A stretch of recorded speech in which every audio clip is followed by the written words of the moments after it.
Dans 90 secondes, un drone va transformer ce café en cratère. L'homme à 3 tables de là a une prime de 25 millions de dollars sur la tête. Il ne sait pas que tu existes? Personne ne le sait. Tu es assis à Karachi. Tu es là depuis 11 semaines. Tu ressembles à n'importe quel autre homme d'affaires de ce quartier. Ennuyeux. Oubliable. Gris? Ton téléphone vibre une fois. Un mot. Feu vert. Tu ne réagis pas. Tu ne regardes pas autour de toi. Tu plies ton journal. Tu prends une dernière gorgée de thé.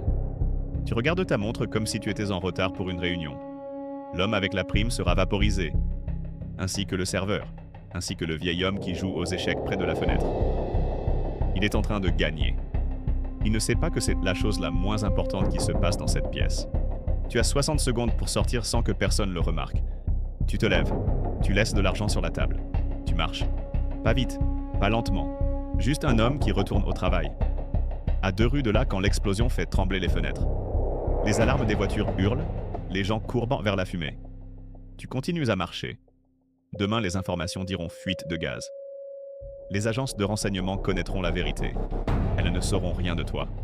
Tu n'existes pas. Tu n'as jamais existé. Dans 3 semaines, une bombe n'explosera pas dans un centre commercial en Virginie. 200 personnes rentreront chez elles. Aucune d'entre elles ne saura jamais que tu existes. C'est pour ça que tu es là. Tu ne postules pas pour ça. Il n'y a pas d'annonce. Il n'y a pas de recruteur. Ils te trouvent. Tu es déjà élite. Delta Force. SEAL Team 6.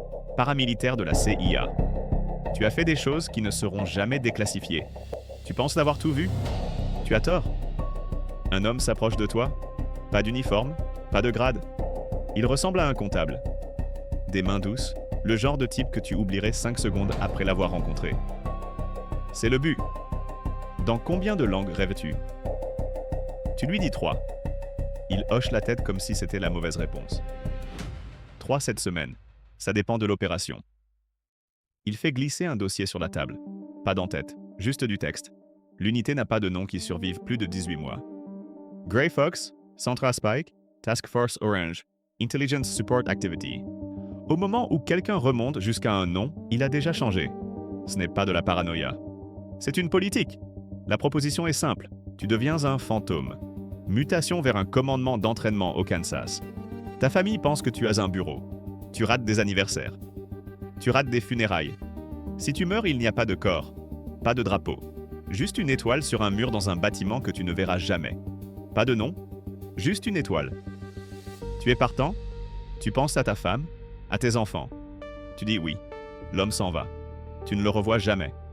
Voici comment ça fonctionne. Le SEAL Team 6 enfonce la porte. Delta fait une descente dans le compound. Les Rangers s'emparent de l'aérodrome. Ils sont le marteau. Tu trouves le clou. Sans toi, les tireurs sont assis dans des hélicoptères sans nulle part où aller. Tu trouves les cibles. Tu cartographies les réseaux. Tu transmets les coordonnées et tu disparais. Les opérateurs reçoivent les médailles. Tu reçois un dossier classifié que personne ne lira jamais. La sélection a un taux d'abandon de 90%. Opérateur Delta. Snipers SEAL, chef d'équipe des Bérets Verts. Ils sont éliminés parce qu'ils ne peuvent pas devenir invisibles. Le type qui a besoin d'être l'alpha.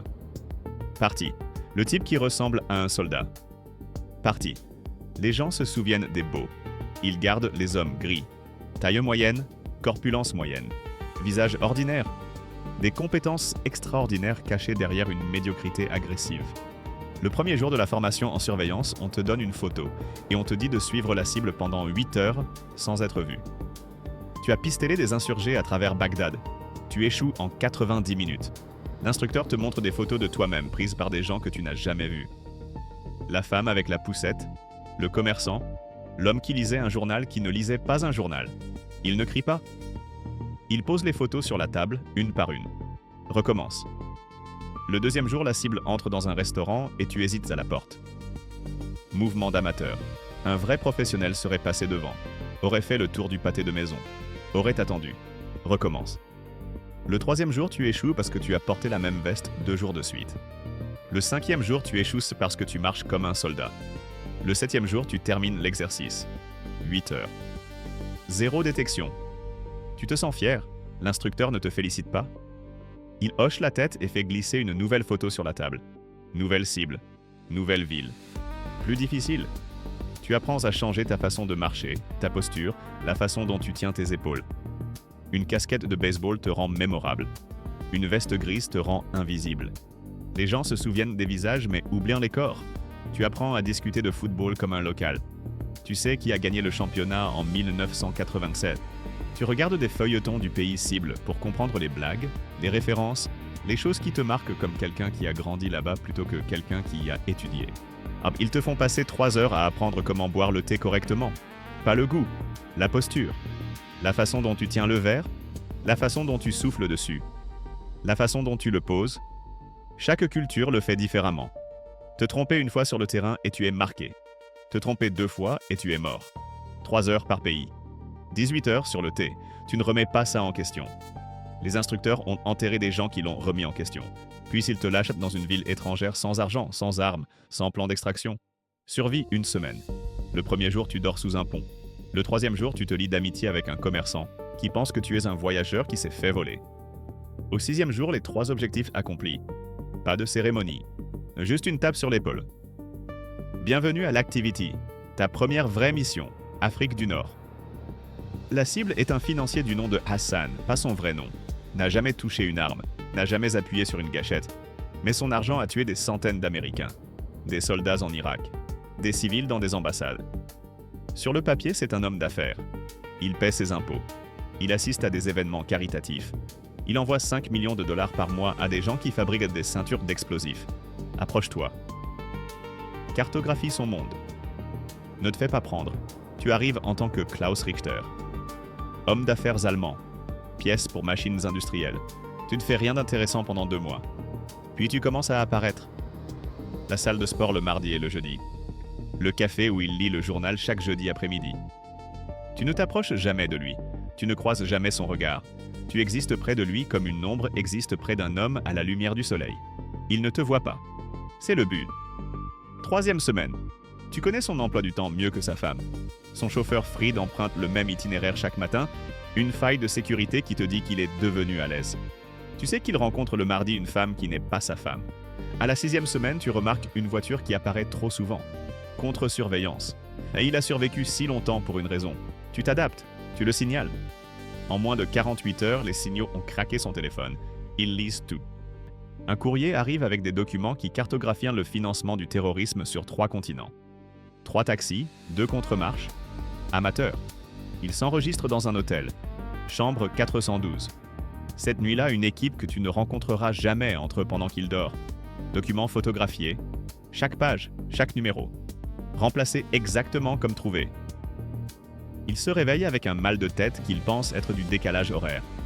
Il livre les documents à Hassan, il ne saura jamais qu'ils avaient été décopiés. 1 semaine plus tard, 40 millions de dollars gelés dans 6 pays. 12 arrestations. 3 attentats planifiés stoppés. Un centre commercial à Paris, un métro à Londres, un hôtel à Bangkok. Ton nom n'est sur rien. Tu n'étais jamais là. Tu appelles chez toi ce soir-là. Ton fils répond. Tu demandes comment s'est passée l'école. Il dit bien. Tu dis que tu seras bientôt de retour. Il dit que tu dis toujours ça. Il a raison.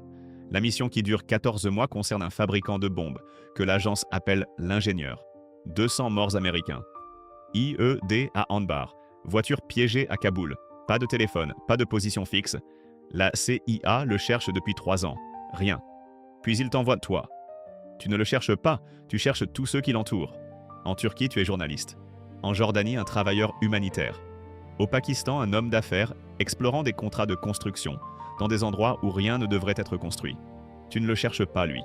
Tu cherches la forme du trou qu'il laisse dans le monde. La percée vient d'un seul appel intercepté. Un compound dans les montagnes. Soudain de l'activité. Tu entres comme journaliste écrivant sur la reconstruction. 2 semaines à manger avec les anciens du village et à regarder ce compound à travers une lentille qui est aussi une lunette de visée. Un visage correspond. Pas la cible. Son frère. Le financier cru mort. Si le frère est là, il y est aussi. Tu transmets tout. GPS à 1 mètre près. Rotation des gardes à la minute près. 72 heures plus tard, une opération militaire élimine un haut responsable terroriste. Pas de détails communiqués. Tu as dessiné la carte, ils l'ont suivi. Cette arithmétique ne te quitte pas. Quelque part en Virginie, une étoile est gravée dans un mur. Pas pour toi. pour 2 opérateurs qui sont entrés avec tes coordonnées et ne sont pas revenus. Les papiers du divorce arrivent dans un appartement où tu as dormi 30 nuits au total. Elle a eu la maison. Tu as signé les papiers dans une chambre d'hôtel, dans une ville que tu ne peux pas nommer. Tu as continué à travailler. Puis vient la mission qui enfreint toutes les règles. Un scientifique nucléaire retenu en otage par son propre gouvernement. Sa femme suivie partout. Il veut sortir. Une chance. Une nuit. Fais-nous confiance ou passe ta vie à construire des armes pour des gens qui les utiliseront. Il dit oui. La nuit de l'extraction, une panne de courant qui n'est pas un accident. Dans l'obscurité, tu te déplaces. Le scientifique. Sa femme, ses 2 filles. La plus jeune a 7 ans. Oh, elle a un lapin en peluche qu'elle refuse de laisser derrière. Tu as attendu 3 minutes supplémentaires, au point de ramassage à cause du lapin. Tu attendrais encore. Elle pense que c'est une aventure. Tu la laisses le croire. Un bateau sur des eaux que tu ne nommeras jamais. 8 heures dans l'obscurité. La petite fille a le mal de mer. Tu lui tiens les cheveux pendant qu'elle vomit par-dessus bord. Elle s'endort contre ton bras 1 heure plus tard. Tu ne bouges pas. Tu ne veux pas la réveiller. 2 semaines de maison sûre. Chaque voiture qui passe pourrait être celle qui te finit. Puis un avion sans marquage. Le programme nucléaire est retardé d'1 décennie. La petite fille grandira américaine. Elle ne saura jamais à quel point c'était proche. Ta prochaine identité, ta prochaine ville, ton prochain nom. Le courrier d'Afrique du Nord avait 3 enfants.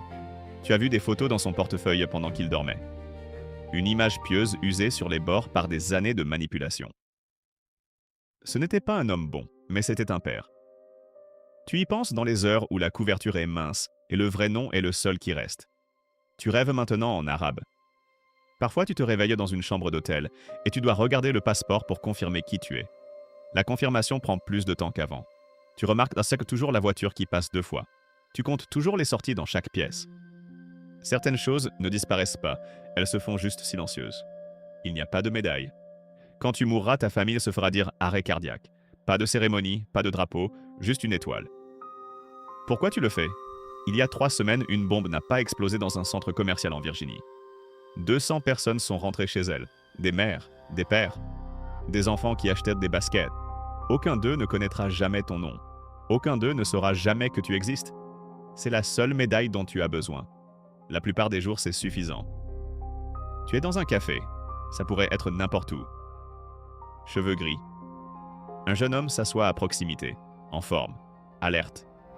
Il essaie trop fort de paraître décontracté. Il tient son café de la mauvaise façon. Sa posture trop rigide. Il regarde sa montre trop souvent. Amateur. Tu l'as repéré en 3 secondes. Tu portais ce regard une fois. Avant les langues, avant les couvertures, avant la petite fille sur le bateau. Tu pourrais lui enseigner tout. Comment tenir une tasse pour cacher son visage. Comment utiliser les reflets des fenêtres au lieu de tourner la tête. Comment devenir si ennuyeux, si gris, si oubliable que le monde cesse d'enregistrer ta présence. Mais tu ne le feras pas. Parce qu'il ne sait pas que tu existes. Et il ne le saura jamais. C'est la règle, ça a toujours été la règle. Tu finis ton café, tu plies ton journal, tu laisses la monnaie exacte sur la table. Tu marches vers le soleil, des couples qui se tiennent la main, des enfants qui vont à l'école. Personne ne sait, personne ne le saura jamais. C'est le but. Tu mets ta veste. Tu prends ta serviette, oubliable, invisible. Parti. Et tu disparais une dernière fois, comme tu as toujours disparu, complètement. Sans laisser de traces, sans un nom, sans que personne dans ce café ou dans cette rue ou dans cette ville sache jamais que tu étais ici.